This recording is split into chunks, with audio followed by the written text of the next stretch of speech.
Bismillahirrahmanirrahim. Assalamualaikum warahmatullahi wabarakatuh. Perkenalkan, nama saya Alfarizdi Rusli dengan NPM 10 111 8056 dan berasal dari Fakultas Kedokteran Universitas Islam Bandung.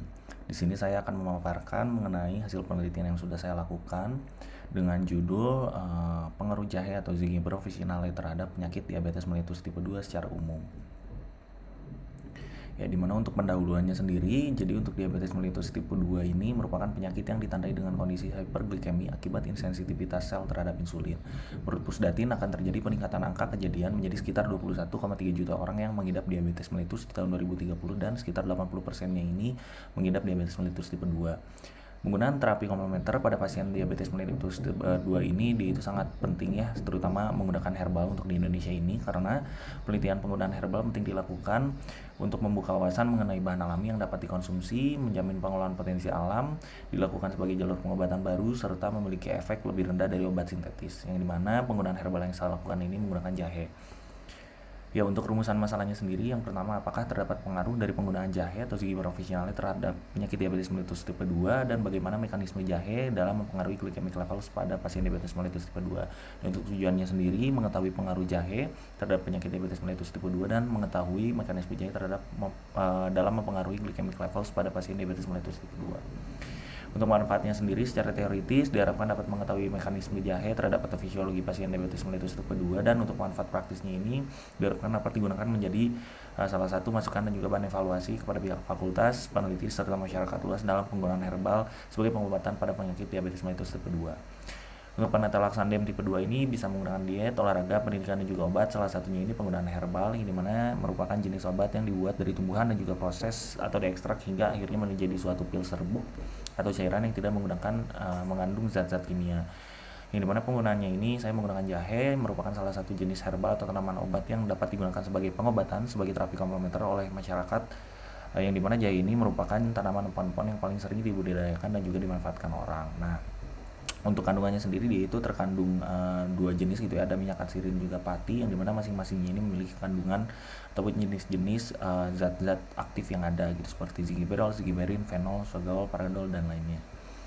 Untuk secara umum dia ini memiliki manfaat efek terhadap bakteri, efek terhadap antiinflamasi, lalu efek terhadap artritis, dan juga efek antioksidan. Dan untuk pada penyakit diabetes mellitus tipe 2 ini memiliki efek terhadap kontrol glukosa, sensitivitas insulin, serta sel beta pankreas. Gimana untuk jenis penelitian yang saya lakukan ini menggunakan cara scoping review atau metode scoping review, yang merupakan sintesis dari studi literatur yang komprehensif dan juga sistematik dengan cara mengidentifikasi, menganalisis, serta mengevaluasi tulisan ilmiah.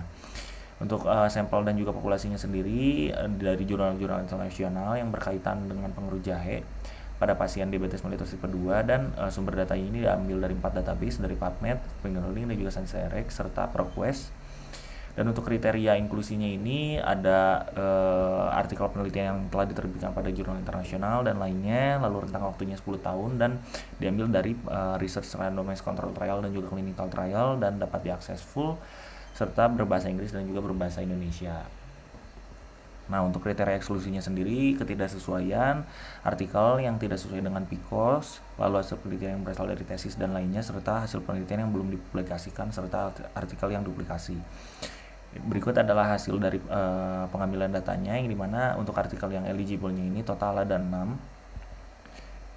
Dan untuk dari hasil penelitian dan juga pembahasannya ini, jadi kandungan jahe ini dari hasil penelitian ini ada beberapa jenisnya, ada paradol, gingerol, sogaol, zingiberol, dan juga zingeron, yang dimana dari masing-masing zat tersebut itu memiliki efek yang berbeda-beda gitu. Yang mana untuk yang pertama dari paradol, gingerol, dan juga sogaol ini, dia ini memiliki efek terhadap resistensi insulin, yang dimana dengan cara pengaktifan kalsium channel pada sel beta pankreas yang nantinya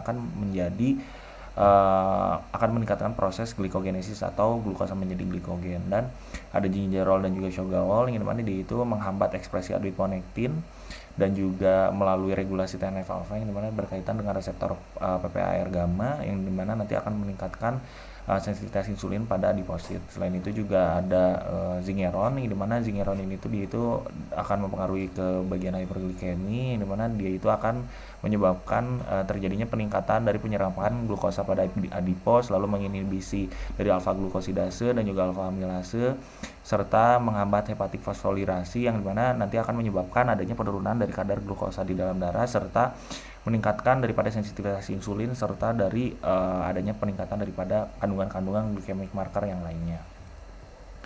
Ya, untuk simpulannya sendiri, berdasarkan tinjauan serta kajian dari seluruh artikel penelitian menyimpulkan bahwa terdapat pengaruh dari jahe terhadap pasien diabetes mellitus tipe 2, serta untuk sarannya sendiri untuk akademik ini diharapkan untuk peneliti dapat melanjutkan scoping review dengan etnofarmakologi mengenai efek patofisiologi yang lainnya. Lalu saran praktisinya ini diharapkan dapat digunakan sebagai salah satu masukan dan juga bahan evaluasi kepada pihak fakultas, peneliti serta masyarakat luas. Ya, berikut adalah dokumentasi lampiran database. Dan ini dokumentasi hasil dari Excel-nya. Ya, baik, mungkin cukup sekian dari saya. Mohon maaf bila ada kesalahan kata. Alhamdulillahirabbil alamin. Assalamualaikum warahmatullahi wabarakatuh.